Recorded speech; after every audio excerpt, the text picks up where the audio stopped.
Welcome to VASLing with Stu.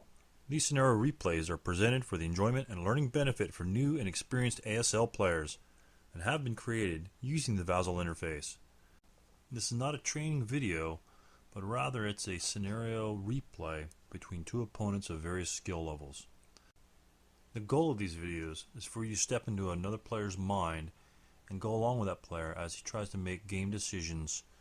Such decisions as vehicular bypass movement sleeves freeze, mandatory fire direction, concentration of force, and managing mixed unit nationalities will be shown in this particular scenario. Let's go take a look at this week's game.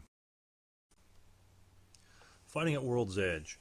I've been wanting to play this scenario for some time simply because of the size of the scenario and the size of the boards kind of attracts me. One, it's just two half boards abutted against one another, small woods advancing upon a hill. Board 2, and the length of the game really doesn't worry me too much, especially when dealing with exit victory conditions. Hopefully you want to exit your victory's points off prior to the very last turn of the game. So hopefully the allies will achieve those points and not have to squeeze them out right at the end of the game. The Germans, obviously, if they inflict enough casualties, can cause the allies to lose almost instantly if they have no more than the 15 points needed to exit the game. So 9 turns. Don't be too afraid to start this particular scenario 9 turns long. You could probably easily finish it in one session. All the fighting's close. Number of die rolls per turn, of course. One maybe 2 vehicles. So pretty much it's an infantry slugfest, but a very interesting one at that. Another particular reason why I like this scenario is that it's a combination of allied forces. Anytime you have a mixture of forces, it tends to throw another element of management into the game. Here the French Foreign Legion join up with the Norwegian divisions on the assault upon the hill of Tradsikfjell in Norway, just north of Narvik, of course. And the Germans are defending on the hill, having that powerful HMG, about a half dozen elite squads, 9-2 leader, and a hidden anti-tank gun. The anti-tank gun is better put to use probably for an anti-infantry weapon, simply because the armor is pretty strong on the French tanks, and the French tanks do not count as exit victory points, so they are expendable at the proper time. So look for using the AT guns possibly against infantry at most times. A few special rules. Most of them are pretty simple. I'll cover a couple right when the scenario starts. But one is frozen ground conditions, entrenching not applicable. And one interesting thing is the AFE, when moving to higher elevation due to the terrain, and you'll see the terrain in the historical background, is subject to bog if not CE.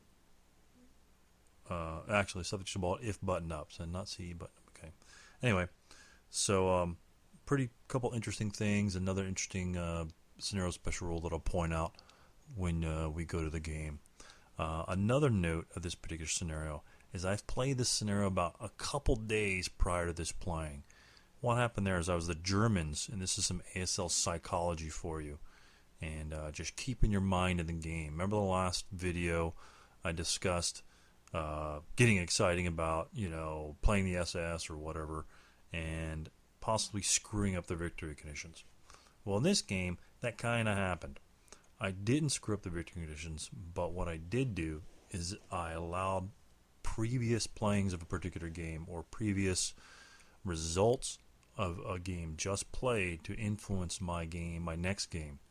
Whereas a good player will take each game as is, eliminate hopefully all the bad errors. I guess there are no good errors. All the errors from the previous game, learn from that, and incorporate what they've learned in the next game. Well, the last game, I decided as the Germans to try to kind of do something extremely different, go off the beaten path. Didn't work. I lost this game on the second turn. So hard to do, but I managed to do it, and I guess that's some sort of accomplishment. Anyway, entering this game, I essentially took my opponents that spanked me in that first game and essentially regurgitated his setup and decided to play a new opponent with that particular setup instead of just thinking about myself and thinking on my own and trying to figure out what I was going to do. Since the other game didn't really even begin to develop, I was venturing into dangerous territory. Let's go to the historical background in this particular scenario in the campaign and its attack on Narvik, and then we'll jump to the scenario and get right into the action. Today's scenario occurs in the port town of Narvik. Narvik was important to the Germans for one major reason. It provided iron ore, a shipment for iron ore port, so it could supply its war needs. Now let's get closer to the region and see a little bit of detail surrounding the attack and various defensive positions around Narvik.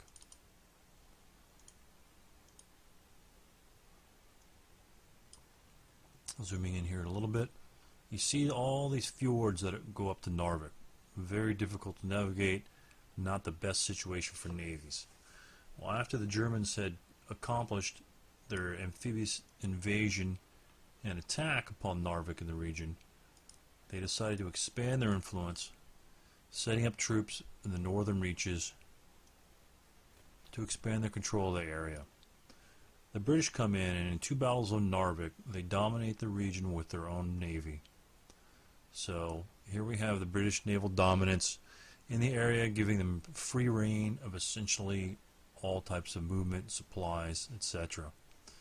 Now Norway was important for one particular reason, and this is the first occurrence of combined forces of naval, air, and land troops at the same time. Naval units were very important, obviously, for transport. Some decent offensive capabilities, considering just about everything in Norway is on the coastline, and the aircraft were used to attack various naval units, run supplies, drop paratroopers, you name it. Aircraft is obviously dominant for that, and of course the land forces are used to secure areas. So anyway, after the British have maintained or obtained dominance in the area, they landed troops over in Herstad, over in this region over here. British, Norwegian, French, and Polish troops as well. So at that point, the Germans had attacked them a few times without damaging the area until a couple of weeks later they led another attack. But anyhow, the point of landing in Herstad is to move to a southern position where they can attack Narvik from the south. So the main force there was to be led by the Polish troops. The French, on the other hand, zooming in a little bit, we'll get a little bit of detail on what the French are going to be doing. The French are going to launch an invasion against Bjerkvik right there in the center. So the French show up, launch their invasion, and land in Bjerkvik along with some Norwegians as well. Norwegians are also creating an offensive position and combining the troops that were stationed in the north due to the Russo-Finnish War. They were afraid that the Russians could possibly invade Norway across the northern reaches, so many of their troops are stationed in the north. They counterattacked as well from the northern parts, driving some of these Germans back and back. And also, at this point, the Germans start retreating across to the Swedish border over here. So they get to the Swedish border, and that's also, of course, where that rail line is occurring. That's the iron ore shipment. So they essentially are defending that region as well. So the Norwegians continue to push, heading east, pushing the Germans back, and also south to reach this position here on the outside of Narvik.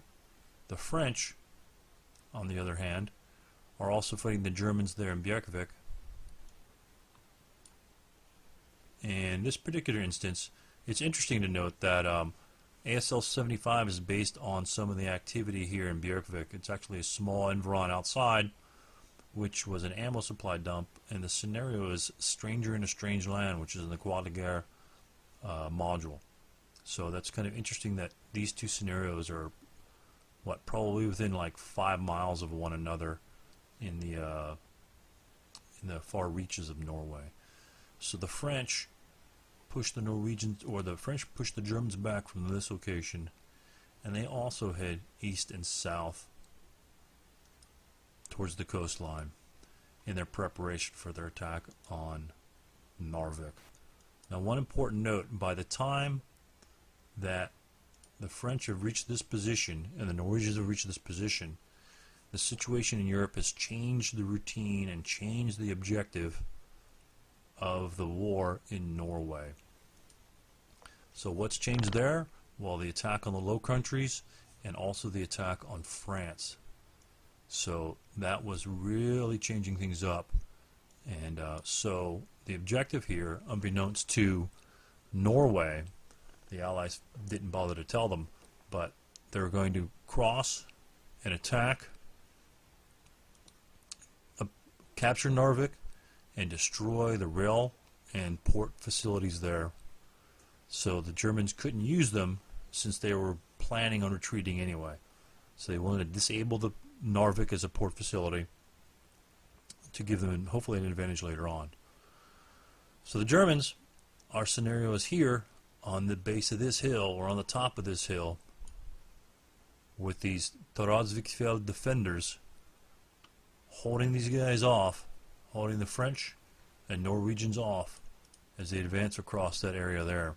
It's very interesting to note that the Hotchkiss, or the I think the H-39s, the Hotchkiss tanks, are coming across as well, and they get apparently bogged down in the sand as the scenario depicts, and so their delay in the game, based with the scenario special rules, is a nice touch to this particular scenario.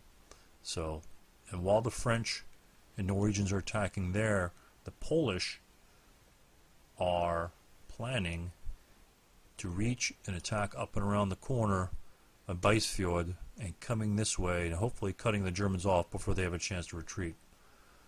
The Germans on top of the hill, the mountaineers on top of the hill, are delaying the Allies long enough for the units in Narvik to gather what they need to and retreat out of the area. So historically, they did just that. They allowed themselves enough time. These Germans retreated through the mountains, being mountain troops, and whatever's left of their Kriegsmarine, and they retreated to that same location over here near the Swedish border, where their other units were from the northern engagements. So the Allies advance,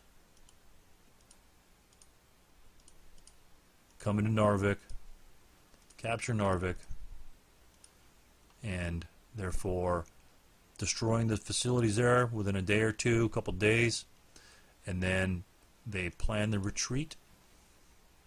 The retreat happens to go back to Herstad back here, and before the Germans could know they're retreating,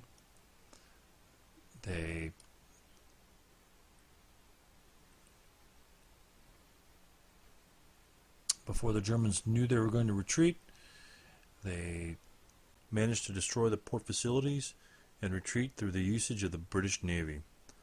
Now, let's try and see if those French and Norwegians can get to Narvik before those Germans can retreat. On to the scenario. So here we are. The French and the Norwegians have made it to the base of Toradsvikfjell, with the German mountaineers defending it already in defensive positions. So, as I said, my normal setup here was just regurgitated from my first game that it came up. But my plan in this particular scenario is you have a slew of units. We've got 3, 4, 7 Norwegians, and we've got 3, 6, 9, 10 French. So we've got 17 squads. The leaders are, of course, visible here. Let's zoom in a little bit. The leaders are of course visible.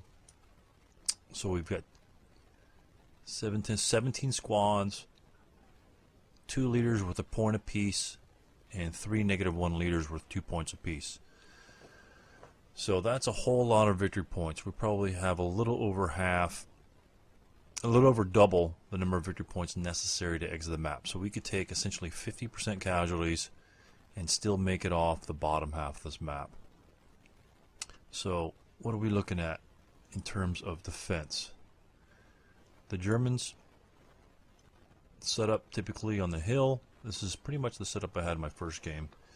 And units in the base of the woods, stop those immediate advances, maybe delay me just a little bit. This nice little LMG firing right down. You've got a nice little fire lane opportunity right here. The same thing with this LMG in case I have a strong push on this left side. He's got that entire left-hand side covered with machine guns like crazy. This one's actually got a really nice range. It's a medium machine gun. I think 12 hex range goes the entire way to B1. So he's practically got that entire row minus this half hex. Now, of course, you know typically you can't inspect the counters beforehand, but again, as I start placing my concealments, I'll go. As I place my concealments on the board, I mistakenly place on that second location there. Well, my opponent points out, like again, I'm just happy to play this scenario again and hopefully not lose by the second turn. The unit up on top here, these units on top of the 3rd level, can actually see this particular unit here, so he will not gain concealment for that location. And also, he technically has LOS to this location as well, which we both missed. And he could have shot at me since the German moves first. But anyway, we'll go over some LOS and how this 3rd level hill with this HMG will dominate the battlefield. Very important hex. And very important strong units. 9-2 is nothing to be trifled with.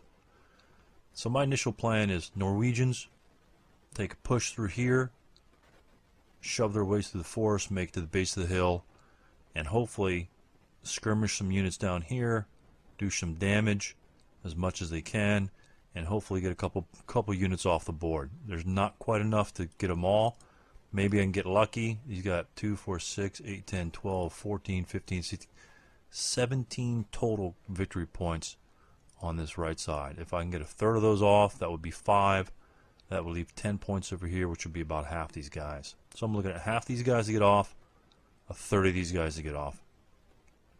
My plan is to kind of have the French come down here and, depending on how the Germans react, either make a push, be ready to make a push through these woods here, which would be out of the LOS of much of the HMG for some of the battle, but then of course re-enter his line of sight down through here, or push to the hill if he happens to break, and then I can move along the hill using that height advantage from these units down here by just bypassing them, hopefully breaking them in the process as well. So we're looking at getting this height advantage, which is essentially equivalent to being in the woods without having to be shot by the mortar and subject to that -1 air burst. So that height advantage can be a very useful tool here, even though it's in the open to everybody else on the hill. This advance can only occur if these guys are gone or occupied on this side. We'll see how that develops. Reinforcements. Again, the Hotchkiss tanks were stuck in the mud, stuck in the sand, and you roll a d6, and if it equals or is less than the present turn number, that's when they will come on. And then you roll a subsequent die roll, 4 through 6, you get 2 of them, otherwise you get 1. I anticipate not getting these tanks on prior to turn 4, and there's no way that I expect to get 2 AFVs out of this. So right now I'm planning for no armor support until turn 4, and at that point I'm only getting 1. That's my expectation in terms of this particular battle. If I get 2, we'll figure out what happens later.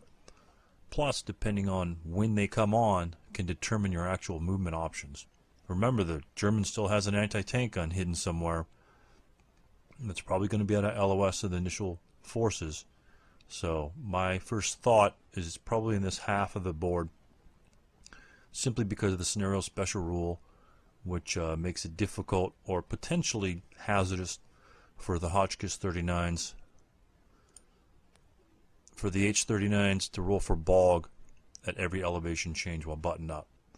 Well, you probably don't want to be CE with this 9-2 leader hanging around, so you're more than likely going to be buttoned up during this scenario. And of course, rocky terrain, entrenchment not applicable. The French 4 Legion is represented by the +1 broken morale on their backside, so they maintain the 8 morale. If you flip this bad boy over, typically they're reduced by 1, but that will be an 8. So that's a big help. But the minor allies, of course, they have 6 on the broken side. So if they break, they're going to be very fragile. So let's kind of that's, like I say, that's my initial assault. Let me just go over a couple of my units. A couple LMGs, medium machine gun here. This will be key later on, and I'll show you what we need to be looking at those for. Another medium on the Norwegian side, and creme de la creme, we've got a 60mm mortar with these 248 half squads. My intent is to use this bad boy here or one of the other 248s as a spotter from D5 and taking that +2 shot, because it's a straight on the LOS, onto this location here. So I want to spot here, hopefully be concealed, spot, and then take that +2. I don't care about the +2 once I get that high rate of fire going, and the -2 acquisition, that +2 will go away. I think I can roll 7s or actually 8s with that range. It'll be an 8 to hit. So I'll take the 8, no problem. Hopefully it'll give me some harassing fire. So let's get to concealment gains and then start placing the concealments on here. I'll get to this a little bit later, probably about turn 3 or 4. So let's get on placing our concealments. Again, units out of LOS gain concealments. And so now I think we're just about ready to go. Again, here we delete the concealment from this unit and this unit because they're in LOS. And let's go over the French snipers, sniper placement here. I was thinking being nice and conniving by putting it right in the smack dab center of all these units. So in the one instance that the sniper probably activate on a Snake Eyes, if it should happen to actually be active, it will nail hopefully one of these positions directly straight down the line. That's probably an error in this placement here. You probably want to place it closer to this 9-2 on this side here, because you're probably only going to get one chance to get that guy out of the game.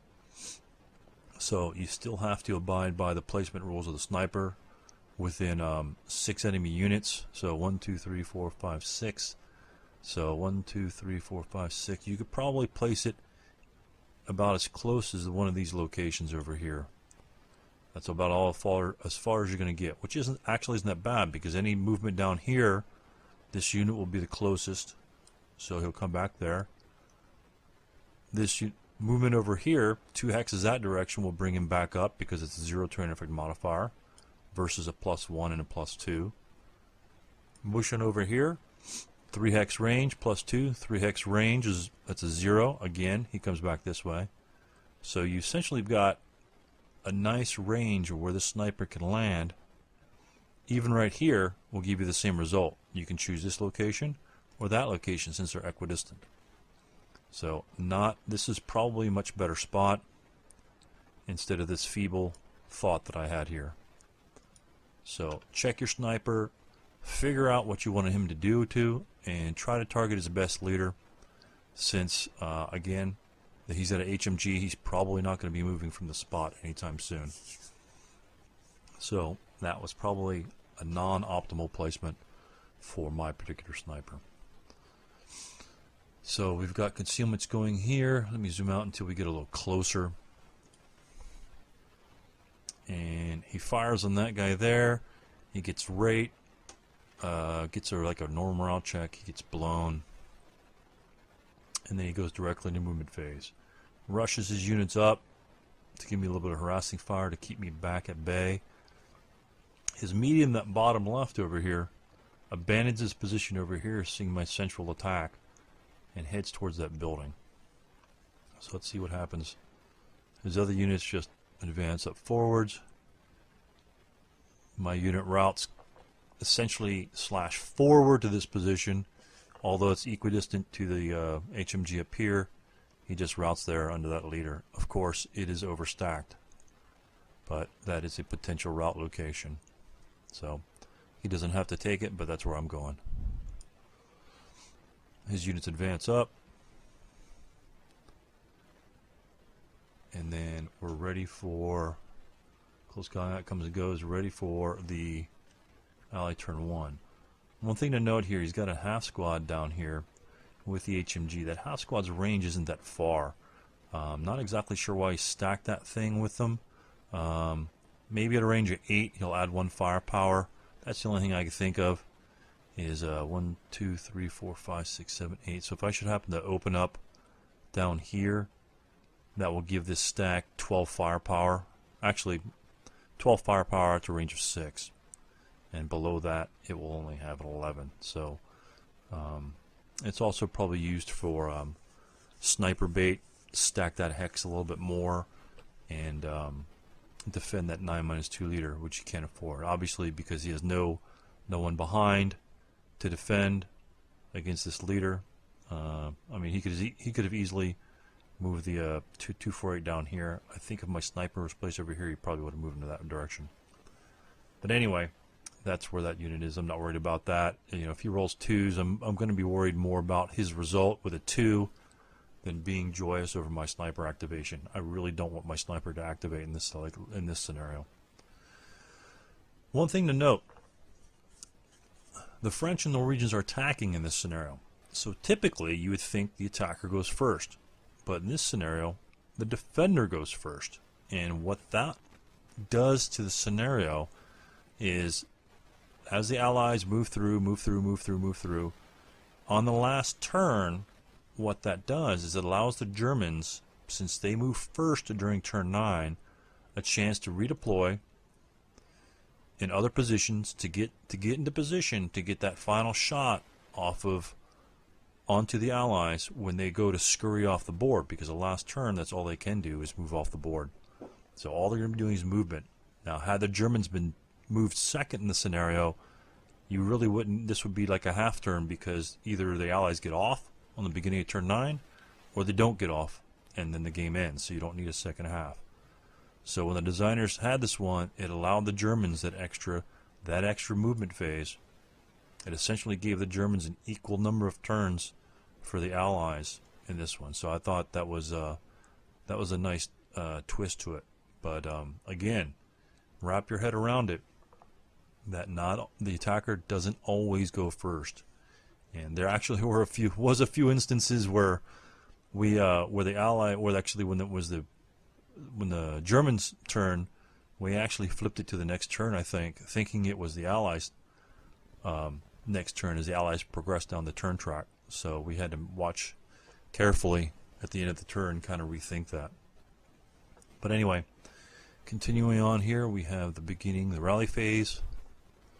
Try to rally the unit. He gains actually he gains concealment there because I've got no one in LOS. Actually, this unit right here would be an LOS. Again, we didn't catch that particular LOS because it's kind of tricky. I mean, with that range, you'd figure that close to the woods, that would not be an eligible LOS. But in just a turn or two, we'll describe how that LOS is affected. Actually, let's take a look at that right now. Let's zoom in and take a look at that particular LOS. Here we have the unit on 3rd level, these units here, and these units on ground level here.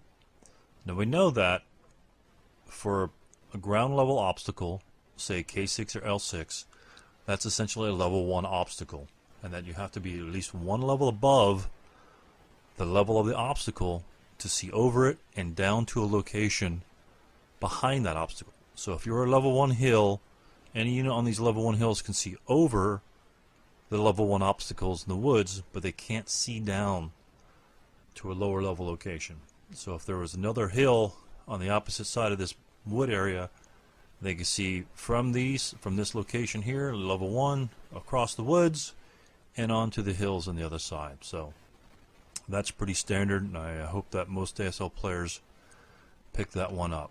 Now, when you talk about level 2, you need to be at least one level above the obstacle to see over and down to a location at a lower elevation. So take it, for instance, H3. H3 can see over F2 down to the location over here in D9, simply because it has at least a minimum 1 level height advantage above that obstacle. Level 1 obstacle, level 2 location, so he can see over it. The location directly behind the obstacle will always be a blind hex, with a few exceptions. Crest line is one of those, but that will always be a blind hex, and so this hex will be an LOS. Now, when you take that same LOS idea and stretch it out, essentially every 5 hexes, it will increase the number of blind hexes by 1. So this unit here is, let's judge the distance. See, now it's to the obstacle and not to the target. So the distance from J4 to L6, let's just string that out. J4 to L6 is a range of 9. So the first 4 hexes, 1, 2, 3, 4, it will not add any additional blind hexes. So if it happened to land right over here, it wouldn't add any additional blind hexes. Now the range from 5 to 9, it will add 1 more additional hex. So instead of just having 1 blind hex, say in this instance, we're going to target L4, okay? The obstacle distance is 9, the target's 11. So if we were on a second level firing location at a range 11, this particular instance, if we were in K4, this would be a blind hex in L5, as it is for J4. But if K4 were firing on this location, the distance firing would add additional blind hex, because that's the minimum number of height advantage over the obstacle to target that hex. So K4 would have 2 blind hexes. The initial one, that's always present, and then 1 more due to the range of 9 to L6. Now J4 has an advantage by being 1 level above that is necessary to look over at L6. So he needs to be on level 2 to see over the obstacle to any targets beyond that at a lower elevation. But since he's at level 3, he reduces the number of blind hexes by 1. So you can think of that of 2 ways. You could just add up this like this normally and just count out the number of blind hexes, 1 normal, second due to range, and then you can say, okay, he's 1 above what he needs to look over that, and so we reduce the number of blind hexes by 1, and it drops back down to L5, and therefore he has LOS to this location here. Or you could just think that since you're 1 level above whatever your obstacle is within 0 to 4 hexes, you could essentially think about it by this unit can target anything, any obstacle within 9 hexes on ground level. He can see over, and it's only going to be 1 hex. So if you just take that idea into consideration, take his range out to 9. Any obstacle in 9, anything over that is only going to have 1 blind hex. So there's 9, 9, 9. All these things will only have 1 blind hex, so it's only going to be right past that level. So if you take this firing, on your first thought, you would think that E6, D5 would be blind to your 3rd level or your elevated firer. But with the range of 9 and having that extra level above the obstacle, it's only going to yield 1 blind hex. So this unit, the HMG here, has LOS to E6 and D5 and any other pathetic units trying to run behind these hills. All these guys That won't be an LOS. But all these lines will be in line of sight to this HMG. So taking that into consideration, this HMG has excellent position on practically every single. There's no way that you get past this HMG out of his LOS in this particular scenario. So you've got to get this guy broken, dislodged, running like a coward, get him off that hill. And so that should be a prime objective for you to have a potential of winning the scenario. This unit must break and get off the hill. So with that in mind, let's back up and advance some of these units a little closer. Actually, we could probably zoom in. All the units are going to be present on the board, and these units will move forward anyway. So let's go ahead and move my units forward. I don't prep fire anyone. We just move. Again, L4. 1, 2, 3. I don't think I'm not sure why I moved to K5, but anyway, he's running that direction. Yeah, we just go straight. I don't think any of my units are counter-exhausting. There's my 2 squads over there getting ready to do some damage on this unit over here. Hopefully they'll draw fire and advance fire and maybe get a lucky shot on those units. Mortar moves up. 248 pokes his head out. Medium opens up on him, teaches him a lesson, breaks him. Now, the problem I have with 8 morale is I overvalue it. I would think that an 8 morale unit can withstand, well, that's a fairly decent attack, 6 attack minus 3. But, you know, I want my 8 morale units to at least have a chance of getting past these medium or small attacks. Again, line of sight there from that particular unit, cost his concealment. But that's a mortar, and I think that happened to be out of range of the mortar. So lost his concealment, but the mortar's out of range. Now you can see my units here, of course, but my opponent can't. So just move my units up a little bit. I probably should have counter-exhausted them, but just move it slow and steady. And if you actually count, again, in exit victory conditions, count the distance you have to go. Allies have 9 turns. They start on hex row 4. So in 9 turns, they have to go 1, 2, 3, 4, 5, 6, 16 hexes. So if you assault, move, advance, assault, move, advance, assault, move, advance, you can make it off the board in 9 turns.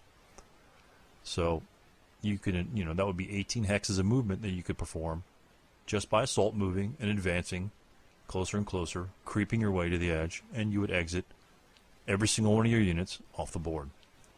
So you do have a little bit of leeway in time, and considering they just ran up this direction, they're going to be up here very soon. So that will give you a couple turns of possible prep fire.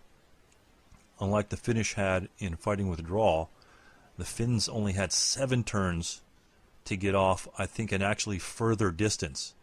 I think they had like 24 hexes to go off with fewer time. So that's a big difference on how you can conduct the scenario and what you can perform and other options that you have available to you. If you don't have any time, you can't mess around, blasting each other. So let's continue moving. Let me zoom in a little closer, get a much better view. Like I said, I like the scenario. It gets nice and tight, nice and quick. So advance here. I think he just rearranges. He fires again. That rate of fire 3 has a tendency to tear you up quick. So both my guys advance fire, no effect.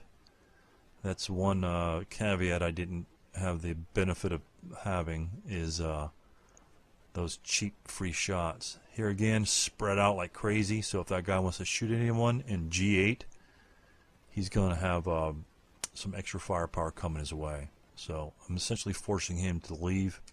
Whether he wants to skulk, that's up to him.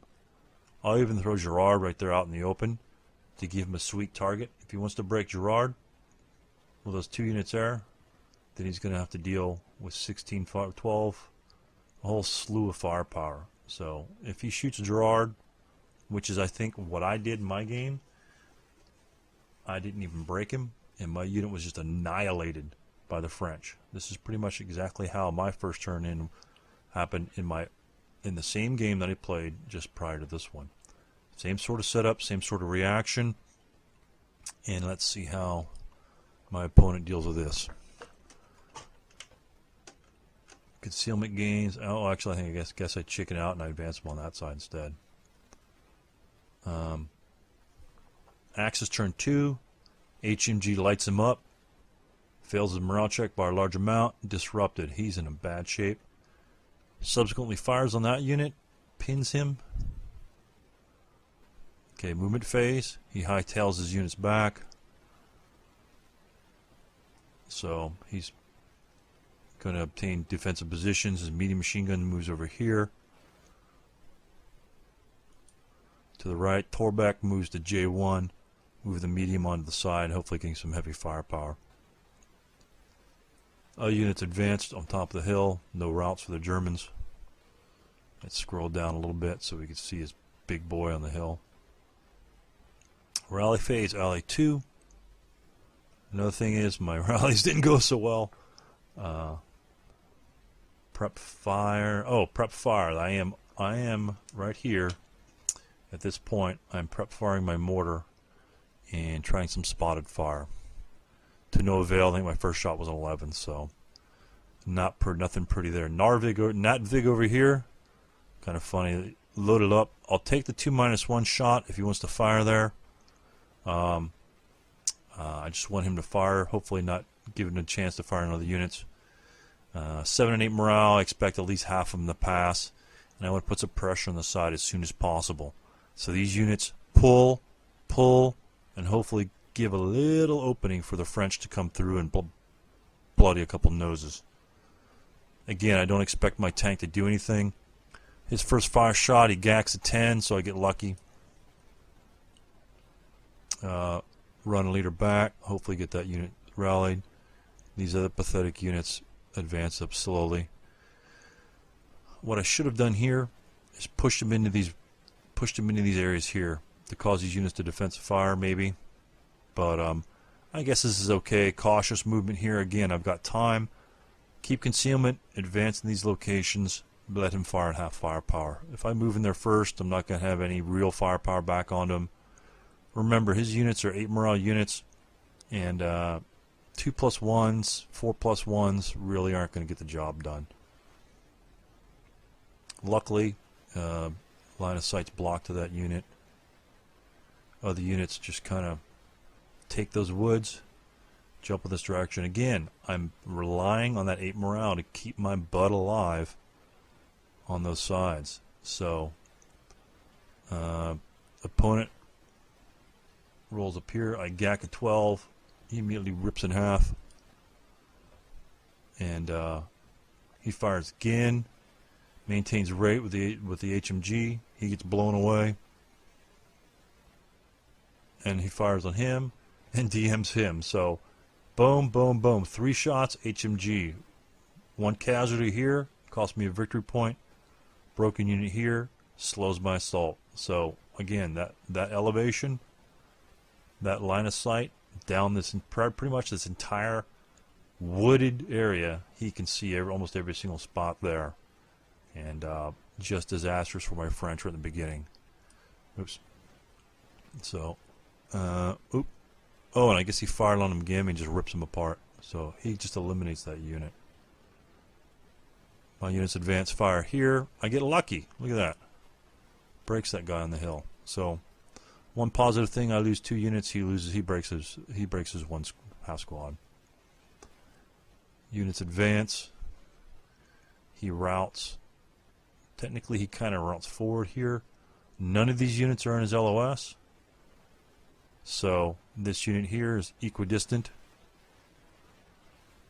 So the closest hexes are 1, 2, 3, 1, 2, 3. He decides to go this way because his leader's right here to rally him. Goes back here, he's worthless.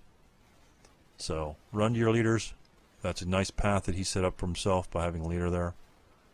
And that is a legal route path, assuming he sees no one over in this direction. And I don't... he probably doesn't see this unit. Well, we could check that real quick. range of 14 anyway. Yep, that's easily blocked. So, good legal route. Nice little trick to kind of keep in mind. My units again advance up. I'm not sure why. I think this unit advanced over here to prevent this unit from doing something silly and coming on the backside. Probably a mistake. My LMGs advance up in those positions here. HMGs units looks kind of good. You know, I'm not feeling bad about it so far. My units are come up. I've taken minimal casualties, and no problem whatsoever. I'm trying to gain concealment over this on this unit here. I think he has LOS to this particular location. Now note this range. 13 hexes. HMG 16 hex range. We're going to cover that in just a moment, after I actually determine what the best idea for that mortar is for. The rest of the ally turn goes without incident. Beginning of Axis turn 3. I'm not sure why that unit still moved, but Axis turn 3. Here we go. No rally in the unit up top. This unit here, 5 morale. 6 is not a happy number to be looking at. I should probably come down here and try and rally this unit, but I was trying to take a free shot there, considering I don't want my leader get shot up over here. One key thing you want to think about in this particular scenario, again, this unit here, another 6, I'm not going to rally that quick, is with the HMG is not restricted by covered arc since he's not in woods or building. So he could fire to the left, come back, fire to the right, you move again on the left, he'll fire you over there. He just swings that machine gun around left and right like it's going out of style. So you want to, at one point, create a diversion for that HMG, and hopefully he'll lose his rate of fire on that. That's what we're looking at. Or break the guy outright. But more than likely that's not going to happen. So he advances up, units up here. His half squad, CX, is to go back to that mortar to man it. Skulks behind the hill since my mortar's up there. Defensive, it's just kind of a safe measure on his part because I've got some units down here that could probably generate some firepower on him. Not a lot, but some. So he takes a cautious approach. Much of the Germans do in this scenario.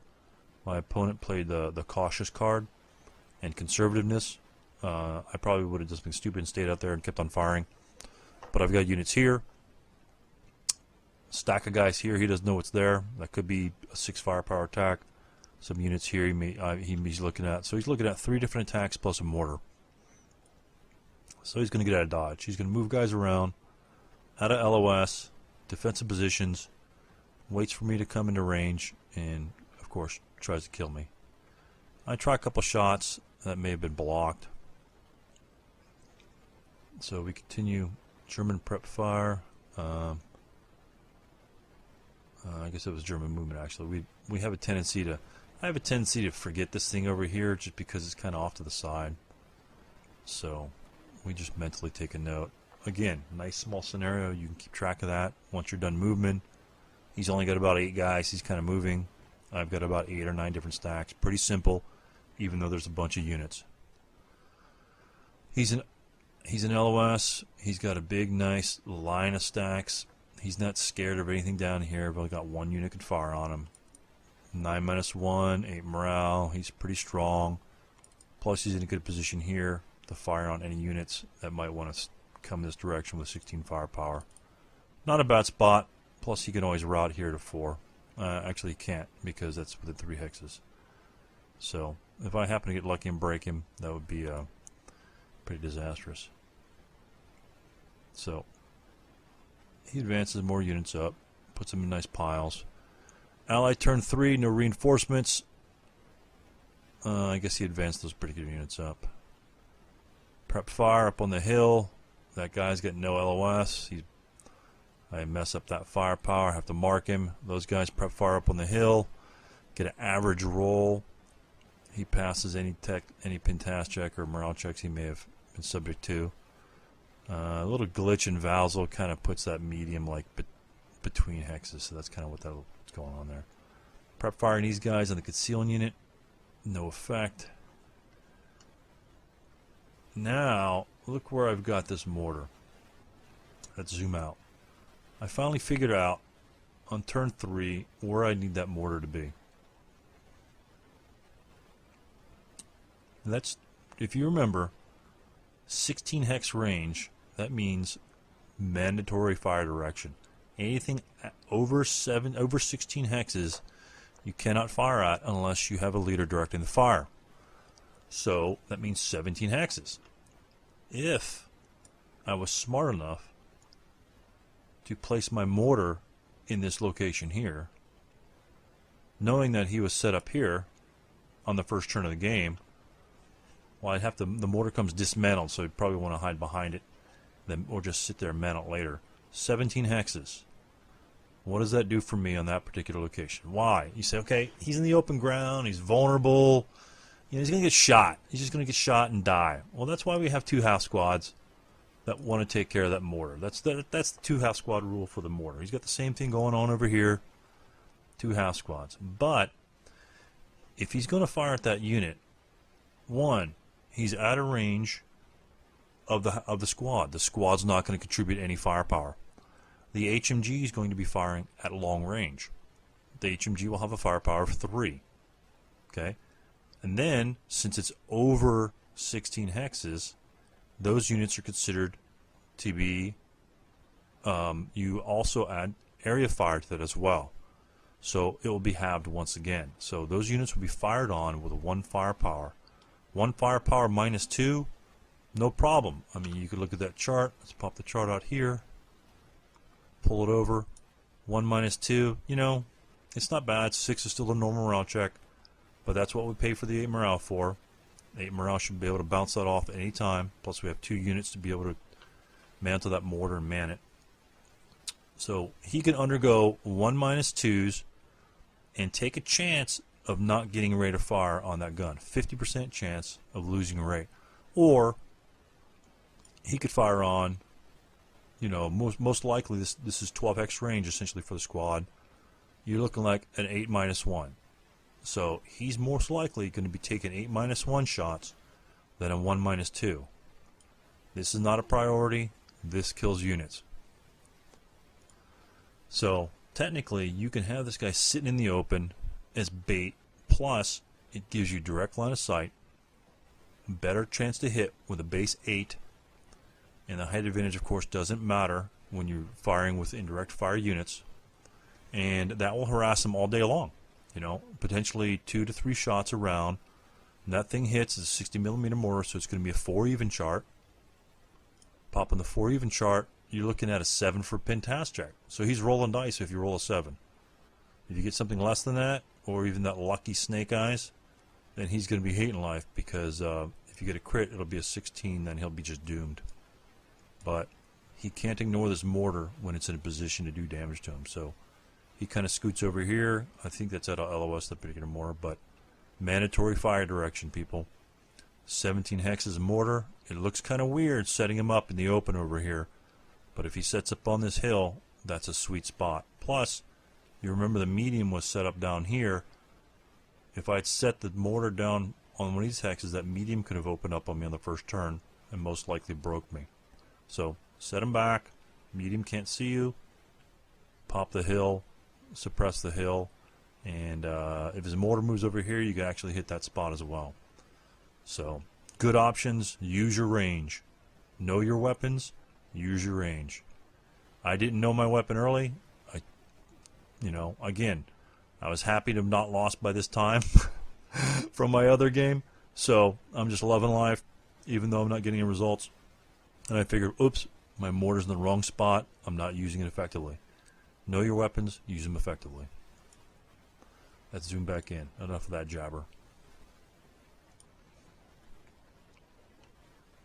So, movement for the French again. And Norwegians, let's get closer, closer, closer. Moving my leader. See, he's got 2 big 9-1 leaders right there. That's just crazy. That's a lot of firepower. Look at that. 12. You get 12 firepower there, and he's got 8 fire. That's a 20-1 chart.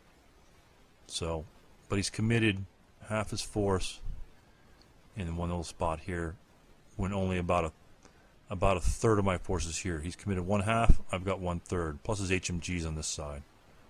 So if I can get lucky and break through this side, I don't have it home free, but it forces these units to pull back. Let's see what happens.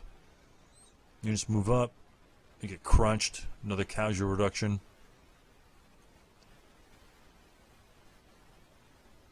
Oh, actually break this unit somehow. I'm not sure what that DM is about. Oh, that's erroneous. Route phase, allied advance phase. Guys come up. Pretty uneventful round, uneventful turn. That turn for me. One guy casual reduced, but I squeeze my units up. Now you say, what the heck is this idiot doing? He's got units in the open. HMGs appear. Mortars here, but those guys are not in LOS of that HMG. The HMG essentially can see down this row, so he's going to shoot up everything right here. He's possibly in LOS, he's in LOS, and he's in LOS. So all these units are trying to attempt to fire up here, as well as these guys down here. These guys are going to try and soak up some attacks, but these units, main objective, target the HMG. These guys over here, move in the open. If these guys fires, 8 morale. That's what your job is. Survive those attacks. So I can push them in the open, take a little chance, because back here I'm dead. Push them in the open, get LOS of the HMG, and take my chances with 6 even shots. These are just going to be 6 even shots, or 4 even for that matter. So you would think you would be able to withstand such an attack. So let's keep it going. Axis rally phase. He actually gets a wind change. I don't have a huge smoke exponent. I don't plan on placing smoke. There's checking LOS. He doesn't fire. He simply just retreats his units back. I get a couple little pot shots here and there. I actually get a result on here. I get a nice 4. And guess what happens to these guys? Boom. His entire stack goes berserk on that move up there. He moves up, goes berserk, and then he continues his move back towards me. So he spent 4 going up, 5, and then he's going to try and jump to my hex. One thing we missed, berserk unit's got to drop the MMG. So, but anyway, he berserks, comes crashing into my guys. He takes the broken unit. Bad news for that guy. That guy's having a bad day. Look at that. That's just ridiculous. Anyway, HMG scoots around the hill. The final fire units. He runs away. Route phase. I route a guy back. Of course, he vaporizes that unit in close combat. And oh, actually a route. Sorry about that. This unit routes back 2, 4, 6. So he doesn't vaporize anyone in close combat. His units move up. Nice strong defense here. 6, 5, and 2. A lot weaker. Just having that berserk unit break and run away. Essentially he lost his 20 firepower. Now he's got something reasonable I can attack. Unfortunately my medium's broken. But I do have a nice sizable unit right here. And so at this point, let me take the example I have over here. This HMG, when you take a look at this HMG, you say, okay, now it's got a great field of fire. But how does the field of fire actually work on this side of the board over here? Let me zoom out a little bit. We're going to take this line. Actually, we're going to take this sort of LOS from J4. J4 to O2 is what this represents. This is J4, K4, L3, M3, N2, O2. Can you see that? That's what we're looking at. These are the woods and these 2 hexes. This, okay, when it does that. This is, if I can get it, this is that line of fire right there. So he's firing down. Okay, we're going to take these blind hexes. Again, level 3. You have to be 1 level above this obstacle here. These obstacles are level 2 obstacles. So level 3 is the minimum height that he has to have, so he has to be at to look over these level 2 obstacles here from these woods, because they go up to that next level. So level 2 obstacles. 1 blind hex that will generate the normal blind hex here. And so for this unit to see these units down here in these open ground hexes, can he see those units? Well, taking this into account, this is his line of sight he's kind of looking at there. Obviously, you know, this is just a rough representation. You can't see the hex right behind here. So N2 is out of line of sight regardless. But since that's within 4 hexes, you would think O2 would be in line of sight. But keep in mind, that has to be at that next level. If O2 was at level 1, it would indeed be in line of sight. 1, 2, 3, 4. So no extra blind hex, just the standard blind hex generated by the obstacle. And then he could see that level unit there. But since that level drops off, the next level drops off behind it, that's going to generate a blind hex in that particular location. So in this instance, he cannot see O2, he cannot see N1. O2, N1, because the woods, the same idea, because the drop in elevation causes another blind hex. M1 as well. So all 3 of these hexes are out of line of sight to the HMG. If I can make it there, I've essentially got a free route up this half of the hill. So that's looking good. Problem is, he's got some units here. This unit here is the only thing stopping units from approaching this side. These guys can't see it because of the crest line, at least this unit location here. This unit can't see anything else, plus he's a 2 firepower. You know, nothing to ignore, but something that you can definitely get around. So, take that into mind. That's what this little diagram over here represents. This little representation is this elevation here. Minimum elevation above the level 2 obstacle generates a normal blind hex. This, if that were level 1, if that were level 1, which is the same thing, as that, then you could see that. Blind, visible. Drop in elevation, blind hex. So keep that in mind. Not an obvious thing, especially for newer players. Something to wrap their heads around. Keep that in mind. That's kind of how that works. So this is a decent advance route up the hill. That's why he's pushing all these units over there. So let's continue with that. I want to do a kind of explain that. Easy representation. Hopefully somebody learns something from that. Allied rally phase. Guess what? Rolled snake eyes. Guy goes berserk. That's wonderful. Now he's got 10 morale. Problem is, I'm going to lose half my firepower on the stack. The unit that he's going to see is our nice, weak opponent up here on the hill, the 9-2 in the HMG. So that's where his initial target is going to be. So, allied attacks. My mortar attacks his mortar, pins him. I'm not sure, but I guess he's a... And then I gacked my mortar. Malfit, but that's okay. For some reason, I had a good feeling about my mortar. It was going to come back soon. Op fire these guys over here. Why op fire these guys on this side? Why not just prep fire? Well, that's only going to be a 6+2 shot. This unit here, I'm going to charge forward and possibly move these units in the LOS of some of these guys. If they come visible, I'll get the full firepower effect from these units there. Op fire in the open, taking a chance, but you know, that again, 7 morale units, I'd probably just advance them over here. 8 morale, it's essentially the same thing as being in woods, a 7 morale unit being in woods. You know, and for all intents and purposes for no morale check. But anyway, I mean, not exactly the same thing, but that's how it is. That's how I'm regarding it as. My units prep fire, op fire. Again, not a great effect.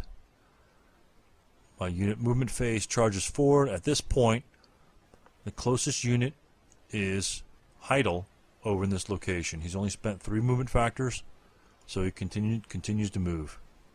He gets shot by this unit on the left-hand side. Again, he exposes himself. Now the fire opportunity presents itself. He's going to be shot with 12 firepower. But 8 morale, wooden building, he's not worried about it. He first fires, casual reduces that unit. I think I gack a morale check. Continues, he first fires. Again, at this point, 2 locations, 2 hex distance, 2 hex distance, 4 movement factors. 2, 4, and 1, 3. So he could reach either one of these locations. Since these guys are berserk, I'm going to ignore them, and I'm going to try and get these good order units up here. He's firing like crazy at him. He fires like crazy at him. Now, hadn't I not prep fired these units, then I should have thought about that, is not prep fire these units and actually move them. Because if these guys are going to fire over there, they're not going to be able to subsequent first fire if I make a movement attempt on this side. So one thing to think about, use your berserk units knowing that the enemy's going to fire up on them. Figure out the route he's going to take and counter his fire attacks. He survives all fire as he enters L2. So that's a wonderful thing. His units goes berserk, runs across the street. My units go berserk, run across the other street. That was actually a funny thing about ASL. It kind of makes it a lot better. And guess what? I think, yeah, I actually got reinforcements this turn. My tank comes on. We'll cover some options that the tank can do later. I just cruise him up, put him on top of this unit here. In motion, does nothing for his defense. I slam him forward. I don't think his AT gun's like right in this region, so I'm not worried too much about it. His armor's good. His to kill is going to be a 5 if that 37mm fires upon him. Actually, rather that unit way in the back. Look at that residual. That's a nice residual. Move units up forward. And here's my 248 making his move. That guy shoots a fire lane that way. I ignore it. Bypass D8. Enter there. Gets shot at by another unit. So, drawing his fire. Zeal opens up. All these units. Now, if you look here, he's final fired. Zeal is fired this direction. You can see this location. But now the support weapon is first fired. Wonderful chance. No other subsequent first fire. And if he added his leadership to the HMG, he can't add the leadership to the squad. So these units finaled. He can't fire at anyone adjacent. These guys are all tied up in their final fire. Torback can't see anything this direction. These guys are going to plow up right smack down right in the middle. So they just kind of jam up forward. Baptiste brings in unit. He rallies there. He backs me up here. Exposes his AT gun. I think he rolls a 12 or something, or 9. Loses his concealment, but that's okay. And again, another 8 morale unit. That 37 is essentially a 4 firepower thing. Blast him. I ignore it. Luckily, got lucky. So, more mortar fire. Those guys are getting kind of desperate on that side. Again, had I been a little bit more apt, paying attention, I may have not have prep fired these units and let that unit take most of the firepower and heat off me. That cost me a movement phase right there. Think about how your enemy is going to react to something like that and where his potential shots may be coming from, and you'll be better off for it. I gack my LMG, of course, rolling 11. Dependable. That I advance fire here, try to break those units in melee or in close combat. I actually do. I actually break his squad, which is the best thing that can happen. And so that was pretty nice. And pin his leader. So his leader decides to voluntarily break and get out of dodge. So one little berserk unit cost me a half squad, clears that side pretty much up pretty nicely. So I was very happy about that, even though it's a nice random event. Gerard takes his troops, scoots up on the hill. Again, height advantage +1, same thing as being in woods. Not much over here in my course except for the 9-2. It's looking fairly decent right now. I'm not hating life until the German turn starts. German turn 5. I've got 5 more turns left to go 10 hexes. All I have to do is assault move advance phase off the board, pretty much. Gun prep fires, no effect. Conservative, he drops back, fires a couple units. Oh, snipers. He snipers my guys over here in the middle of the woods. Wounds my leader. Terrible thing, because now he's in 7-0. And DMs those units, which delays their rally back into the fight. So, actually, he may have been a target of that and was casual reduced. So that was a fortuitous sniper, which is another nice random event to happen. So, that was not. I was not a happy camper when that happened. Not a happy camper. And then I TI those units to try and kill the sniper because they've got nothing else. They're not going to have any targets to shoot at. But yet I failed to do that. MMG breaks there. Another unit DMs. Again, these units are in LOS from this because this generates the blind hex to here due to the drop in elevation. So this unit will be in LOS if you were to check that. Mortar fire there. And he punches me in the nose, gives me another bloody nose, DMs those guys, switches targets, try and get a lucky shot there. I'm not worried about that. Now his berserk units need to charge my berserk units. Well, he chooses to charge my berserk units. I fire. I think I get a casual reducing? No, no effect. No, maybe. I think I did kill. I killed his leader. No, I'm not sure what he did. I wound his leader. And right here, we're talking about the different route the berserk unit can take, because the wounded unit has fewer movement points. We're thinking that he has to go to K3 because he has to still charge the unit, but that's still 1 hex. So even though he can't make it, he's not obligated to go K3, even though he has the movement factors to go to K3. And technically that wouldn't be getting closer. I was wondering if that's closer because that's 2 for the same distance where it is there. So we were just discussing that. That's why Torbeck was moving back and forth there. So he stays there for next turn. And we just kind of go over that. So the berserk unit continues its advancement because he's got the movement factors to make it up there without the leader, which is good. So I first fire on those units over there, no effect. He runs over here. I actually DM him. This is one of the first times I actually break one of his units. So that was exciting for the French. The French are rallying after the LMG gets broken. I think he casualed, and then I fire on him again. Again, he breaks from this unit. Subsequent fire on this unit. I snake him. He snakes the morale check. Rallies. Now he's a fanatic 248. That's going to be impossible to break. And he's going to be a stick in the mud later on. That's just ridiculous. Anyway, continue to fire. I was happy there for a second, but then after he rallied, after that snakes, well, that's just the way it goes sometimes. Conservative play again. He just kind of runs through his phase. German player essentially just has to wait and fire. Broken units, that stack of, this is a stack of nastiness here. Look at that. That's like a MASH unit just sitting out in the middle of the woods. Now let me talk about this medium machine gun here just for a moment. We've got an LMG here, French medium here, out of commission. Medium over here, out of commission.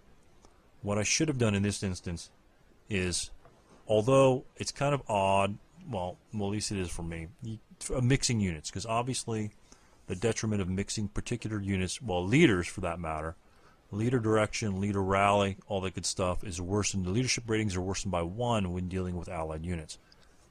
So fire groups, however, are unaffected. So if you were to fire this medium and this medium, say I had this medium over here, and we were firing both up on this hill, because guess what? Everything else is out of range. 1, 2, 3, 4, 5. Everybody else has half firepower. What I should have done is bring those mediums together and create a fire group, and that will cause Zeal to target these guys at all times, giving me ample opportunities to try and get around, because I know he's going to fire here. Hopefully he'll lose his rate of fire on these particular units, because that's going to give me 8 firepower with a rate of fire 2. And that's nothing to be ignored. Plus, if there's 2 squads underneath of there, it's going to be 8, 9, 10. It's going to be 12 firepower at long range for the squads. That is what it takes to break this unit up here. 4 or 6 firepower, not going to get the job done. You need 8 to 12 minimum. So, big mistake on my part in separating these mediums. Concentration of force, concentration of firepower on the singular unit. These other guys, you can kind of just nickel and dime. You can charge them. You're going to have more units. You have twice as many units as he has. This guy will rip you to shreds like he's been doing all game. Concentration of force is what I did. Another error, as you saw, my squads are popping up. Another good option is since all your units, if they advance, are going to be 2 firepower, 1 firepower, whatever, the range in here is very close. So if you've got half squads laying around, 4 hex range, 1, 2, 3, 4, that's about as far as you're going to fire anyway.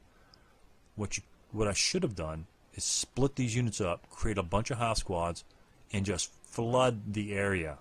Flood it with nothing but half squads. Assault, advance, assault, advance, assault, advance. He has not enough firepower, not enough units to fire on all those guys. Split these guys up. These guys should be split up. I'd have 2, 4, 6, 7 units.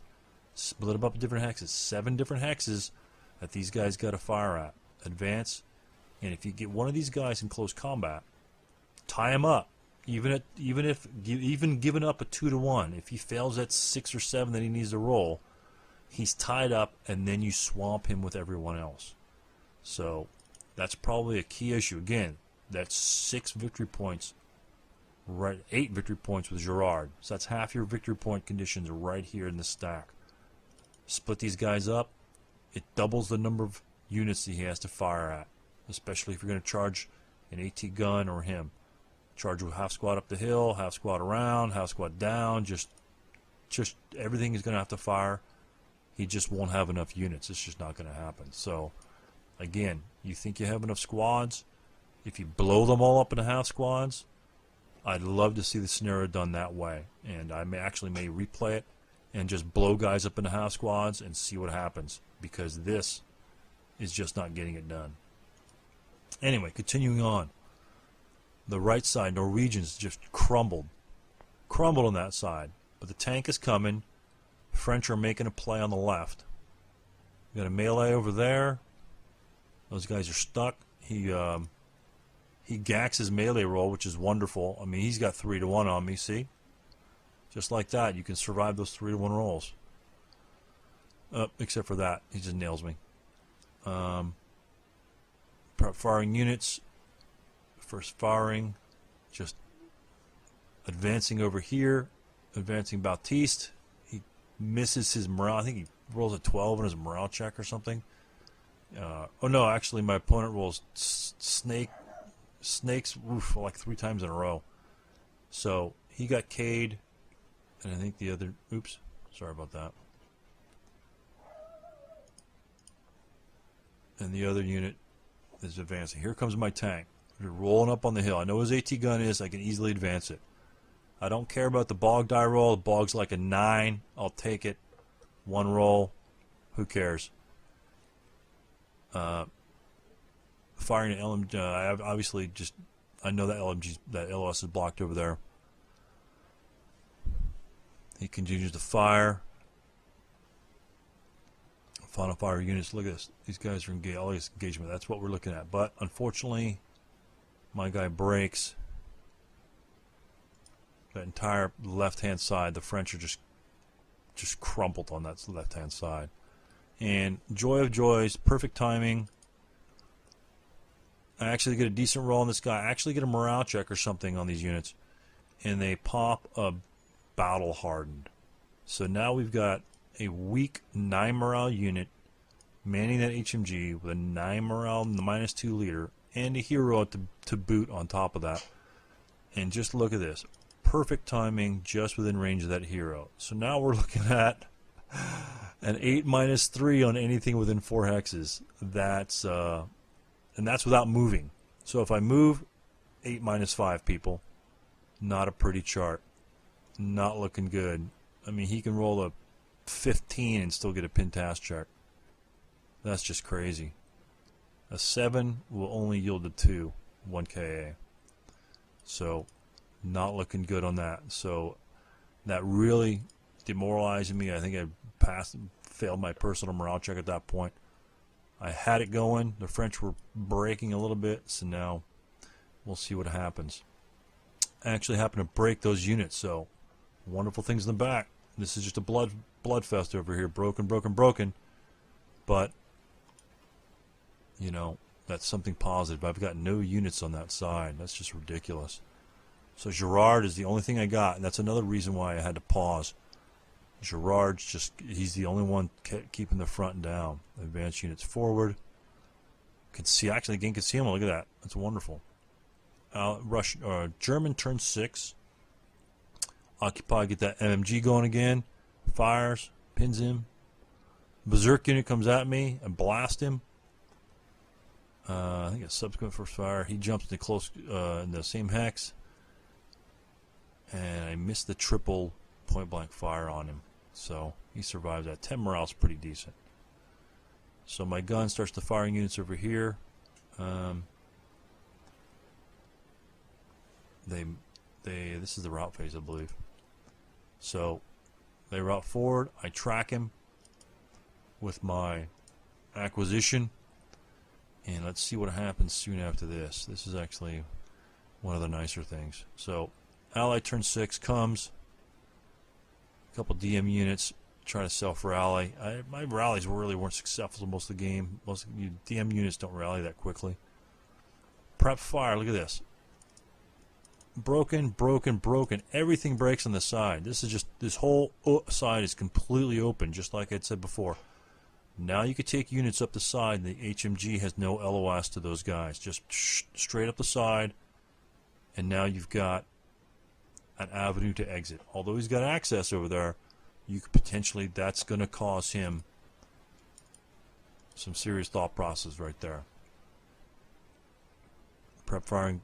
The French, no effect. He CXs. Look where I'm going. Russian right up there. I throw that 458 on top. I think he gets a critical hit on me, actually. Blast him. I survive my morale check miraculously. He fires again. Those guys are okay. Move other units up. I think they maintain their strength. Now I'm going to reinforce that left-hand side because Zeal has no fire on that side. And he's already fired here, so I'm going to throw, I think I'm going to throw a 457. That's what that little look was for. Maybe draw some fire. So Girard's all by himself. I'm just going to use him to rally if somebody breaks. So it's looking good. Got units here pressuring him. These units were half. I think he was broken. But Girard, I've got a push right here through the middle. It's not looking bad.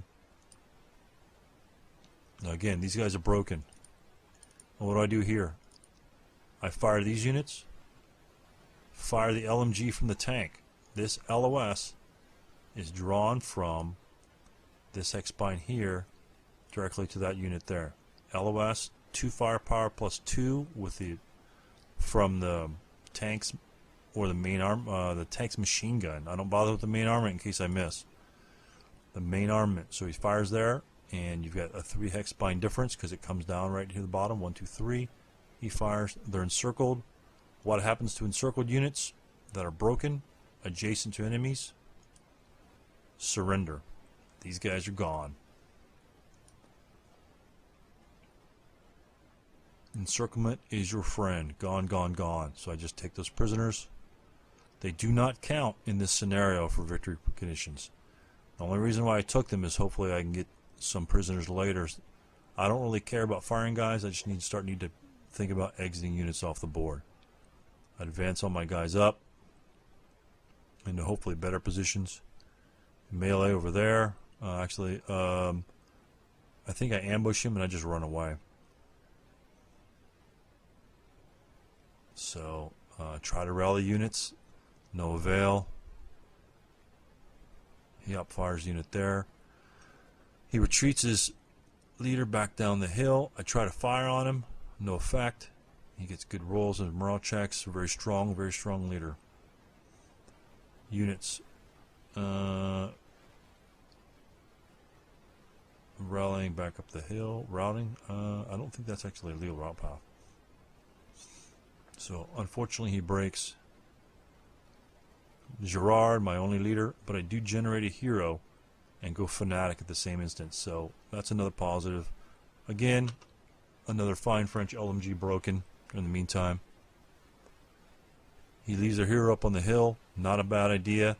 It's going to be a 2-3 shot adjacent or 1-3 at a 4-hex range. Excellent attack capability. His crew is broken. Down here, out of the fight, 37's out. So his 37 had no effect on the game whatsoever. No rallies for my guys. Unfortunately, I do wound his leader. I think I prepped down to the guys below with no effect. Blast this guy in the open. Casual reduces him, unfortunately. Batiste moves forward. Tank. This is my attempt at the vehicular bypass sleaze freeze. I've got units here. Nothing there. Here, here, and here. Natvig can CX go 1, 2, 3, 4, 5, 6, 7, 8. 7, 8, 7, 8. Wherever you want to count 8. Natvig can pretty much get off the board if I can freeze these guys here. But little old me tries to do something stupid. Only do this when your opponent does not have a good leader. Squads, whatever you want to do. But reading up on this rule, I stay in motion. I'm all excited about that. I got that +2 modifier going on. He CC reaction fires. I think he misses. No big deal. My guys come up. Bum, bum, bum. They start running. Run for the border. I think it gets popped. Where does he get popped? Oh, the stupid hero up on the hill. Bypass. Try that bypass. All those guys explode. Bad news. Actually, I think I may have gone 4. Just CXing units now. So that was a bad series of events right there. So the close combat phase comes. Route phase, routing a couple of guys back. Don't want to route too far because I need them close. I need them to make a push. I've got 3 turns to get off the board. His DM units, not worried about these guys here. If I get down there, these guys will surrender because they will have nowhere else to route. And so that's why I took those prisoners initially. My guys advance. I'm feeling good. Finally took the hill. Keep advancing, keep advancing. And unfortunately, the close combat phase comes. And what do we have here? Let's check out the close combat chart. Close combat. Let's reduce this thing so we don't need to see all that garbage on the screen. So,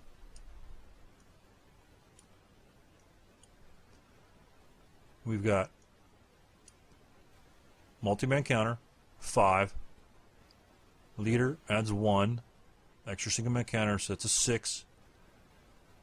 -2 modifier only makes that an 8. Where's my chart? Sorry. -2 modifier makes that an 8 to kill. Okay. And then +2 for motion makes it a 6. But if you are close combat, a tank that is bypassing your location, you get to add the street fighting bonus to your dice roll. So I was trying to do something stupid and brilliant at the same time, but that generally doesn't happen when it's concerning me. So his close combat roll on this monstrosity is straight up 7 for an immobilization, anything less for destruction. That's pretty sick when you're considering it's a motion vehicle as well. So if that guy was not in motion, he would need a 9 for an effect. Not bad. Do not even get close to leaders with modifiers. It nullifies your motion, bypasses them, gives them another -1. I just threw my tank away. Do not do that with your tanks. I possibly should have used him over here to get behind this guy. What I should have done is run him down here and overrun this guy in the open. That's what I should have done. But I was so concerned about this guy. I could have brought him back up here later. If I destroyed him, he may have come over. Again, I got happy. I got giddy. I made it up to the hill. Excitement. I thought there was ice cream on the top, but nothing but sour apples. So, boom, no burning wreck, but a nice trophy that the Germans can hide behind. Maybe cook some bratwurst on the burning tank. So, he, again, DM units. Not much going on here. He moves his crew over, covering the side, range of 4, 1 - 2 shots. Not bad. He can see over this obstacle here. Every one of these hexes is covered. Those hexes is covered. And Zeal, machine gun up on the hill, and he can fire on all these hexes here. At this point in time, I try to final fire a couple guys. No effect. And then at that point, if you count up the victory points, we've got 2, 4. Remember, prisoners don't count in this game. 5. Those guys are broken, so possibly 6, 7, 8, 9, 10, 11, 12. This is a half squad. That's 13. So we would need some serious rallies. 14, 15, 16, 17, 18, 19 possible. But in my next rally phase, I fail to rally these units. And that's just 19 units. That's not assuming any casualties coming across. I think we roll out another turn, half turn or so.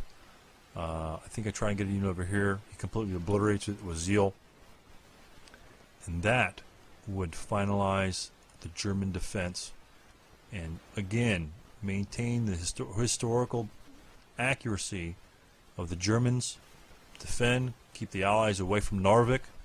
So the Germans in Narvik can retreat, and then at that point the Germans relinquish the hill and skedaddle around the end and make it back to the Swedish border to join their other forces.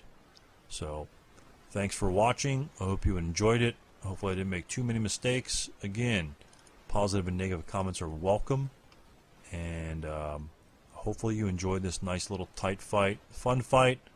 And lots of various options, lots of maneuvering options, and try not to do the same mistakes I made. And maybe if you're going to play this one, throw a bunch of half squads on the board and let me know how it goes.